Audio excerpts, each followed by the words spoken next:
Hello, everyone. It's Lisa Dabbs, and I'm sharing my reflection today on the 30 Goals Challenge with Goal 12.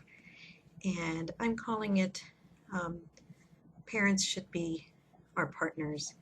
And I know that that's something that as educators, we probably hear on a daily, if not weekly basis.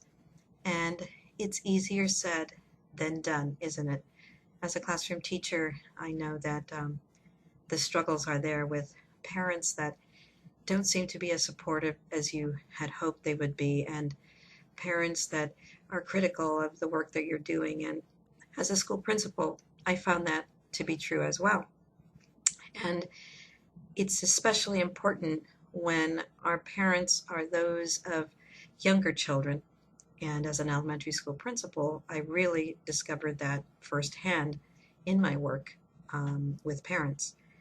It would be wonderful to be able to see the smiling faces of parents with their children every day that you greet them at the door, or when you're at a parent conference, or when you're at a special event, or when you might run into them at a local supermarket or store.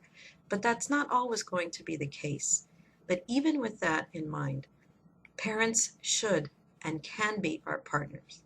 But how we approach them as a classroom teacher and how we approach them as an educational support person and how I approach them as a principal is really going to be critical to the collaboration that I have with a parent or that I had with a parent.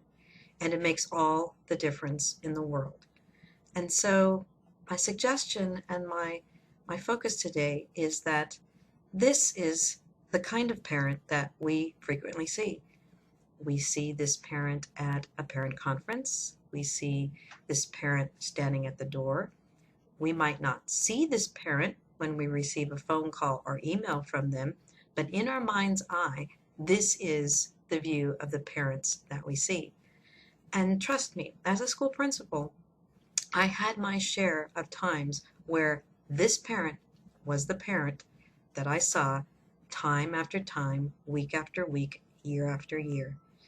But even though I became discouraged at times, I always reframed my conversation and always reframed my opportunity to connect once again with my parents. And the one thing that I ask you to really deeply consider today is to be a good listener. And I found that as a teacher and then as a school principal, being a good listener made all the difference.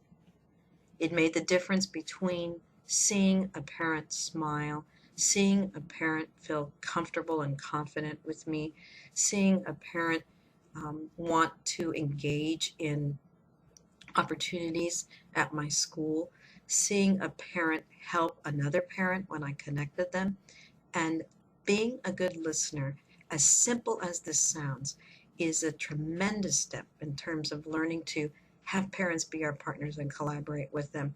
As a school principal and principals who might be listening, you can understand this. We do a lot of talking.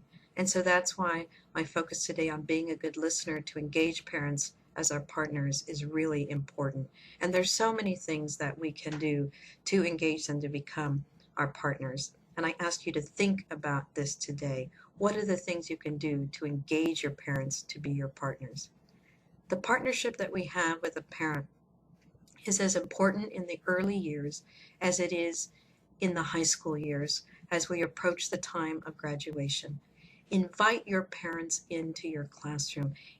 Present a professional development opportunity with them on how to read aloud, how to work on a particular curriculum area in high school, how to focus on the AP exam, how to do their homework in a way that is supportive, how to learn to step back and let their child be, as we said in Goal 11, discoverers.